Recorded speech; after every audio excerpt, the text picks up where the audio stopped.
Hi, Infotech. Sorry I'm away again today. We are going to revisit the Gravity Project for today's lesson. It turns out my numbers are off. We, as you know, are fortunate to have Tash coming in as a student teacher to the Photoshop lesson.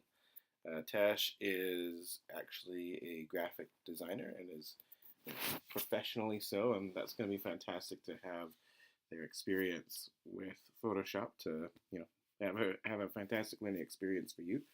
It turns out that Tash is taking this class first. I looked at the papers wrong, so we have less time than I thought we did for this project. So it looks like we're gonna have to scale it back because we want to start Photoshop pretty much when Tash arrives, which is, I mean, technically January 29th, but that's not a day we're in school, so it'll be the 30th or 31st, I forget which day. But that doesn't give us much time. It's 2 weeks, so that's not a lot to do, the big grandiose project I was envisioning. So sorry about that. That's entirely my fault for that. I don't want you to suffer for any way, so I think we'll just scale back the project to something that will fit into 5 classes, and hopefully that will go well. I'm going to leave it open if you wanted to visit the idea of doing the big, um, world map that is larger than the screen. That would be fine, but I do find that project is a lot bigger, or potentially a lot bigger, and there's a lot of time-consuming stuff like drawing or cutting up already drawn pictures into the right size, and that can be kind of, not tedious isn't the right word, but just time consuming. We don't get a lot of time to consume, so I think as a project, I'm going to suggest, and again, if you want to switch it up, you can, but I'm going to suggest for our final project just go with the gravity.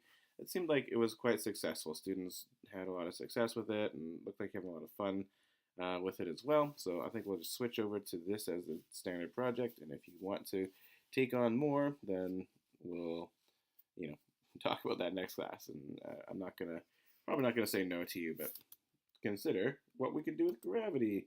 So there's a number of projects that I think you could have a success within um, 5 classes.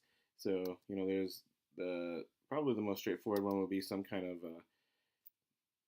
Smash Brothers style game, kind of like my Overwatch game that I occasionally show once in a while, which is basically, this is the mechanics behind it. Um, that, I don't know exactly what area you'd want to focus that in. Probably some kind of class-based game where it's sort of, you select your hero, very similar to the Overwatch project. That's kind of treading on some familiar ground with the previous project. But I'm going to leave that as a one possibility for you to explore if you'd like to do a project like that. It's going to be within 5 classes that we have to do this, including this class. So, Tuesday, Thursday this week, and Monday, Wednesday, Friday next week. So, it's not a huge amount of time. So the fact that we already have gravity working and, you could duplicate that sprite and make a 2-player game out of it probably can be done in 5 classes. The other alternative would be making a single-player game, which is more like a platformer, where you are going through some kind of world. I think a game like Geometry Dash, for example, would be a really fun game. You probably know more about Geometry Dash than I do, but in case you're not familiar with it, actually, there's already got YouTube open here. Geometry Dash is, technically a platformer where the world is constantly zooming forward at you, and you're just kind of jumping on the levels. This is probably, the special effects in this game are far more than what I'm expecting for sure. I don't even know. This is like hell levels. I don't know what that even means. This looks way more loud than I was thinking. Um, this is probably a little more elaborate than what I wanted to show. Let's do all Geometry Dash levels in silent mode. Silent sounds good to me. I don't know. Do you know what I'm talking about? I might be telling people things that they already know. This is already looking complicated, more so than I wanted it to be. Geometry Dash playthrough. There we go. Just like starting off on the simple levels. Yeah, here we go. This is what I'm thinking.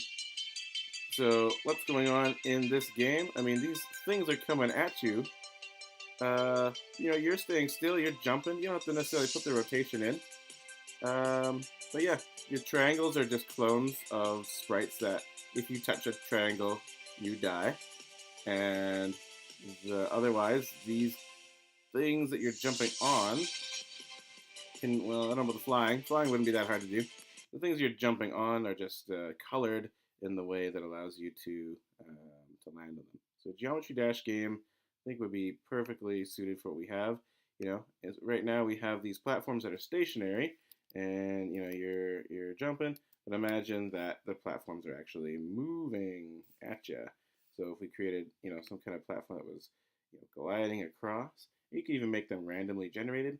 You could make them clones and make them start at a random place that you're jumping on them every once in a while. Might make for fun things.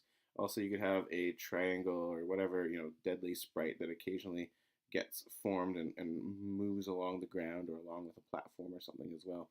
It would probably be easiest to make a instead of making the shape itself the deadly thing, making them specific colors, like all black pixels are deadly, and that way you could make a variety of traps and things that hurt you without having to code a million different if statements for checking to see if you're touching different sprites. So let's switch up the project to be a Geometry Dash style game. I think just doing one level would probably be enough. Something like this, where the world is kind of coming at you, and special effects. We could see where we could go with it, but you can kind of design different sprites to represent the platforms. I think that would go pretty well. Okay, so there's your sudden switcheroo project. And again, if that is not exactly what you want to do, the other possibility was the class-based Smash Brothers style game where it's like the Overwatch project. You could just search that up in Scratch. It's another one. I think that one will be a little bit more time-consuming, but maybe that's not true. I'm sure you've seen it before. Just for the record, I'll stick it out there. Yeah, this project where you can have maybe choice between two heroes, and it's a two-player game where you battle it out and maybe have special abilities and such. So if that's something you're interested in doing, then we got 5 classes, so we'll see how that works out. So yeah, go ahead and see if you want to do something along these lines as well. You basically know all the things you need to know for this, so I don't know. I think that's definitely a possibility as well. If you'd like to work with a partner, I'm okay with that, and I guess I'll see you when I get back, hopefully next class, and we'll go from there. All right, thanks everybody. Good luck today.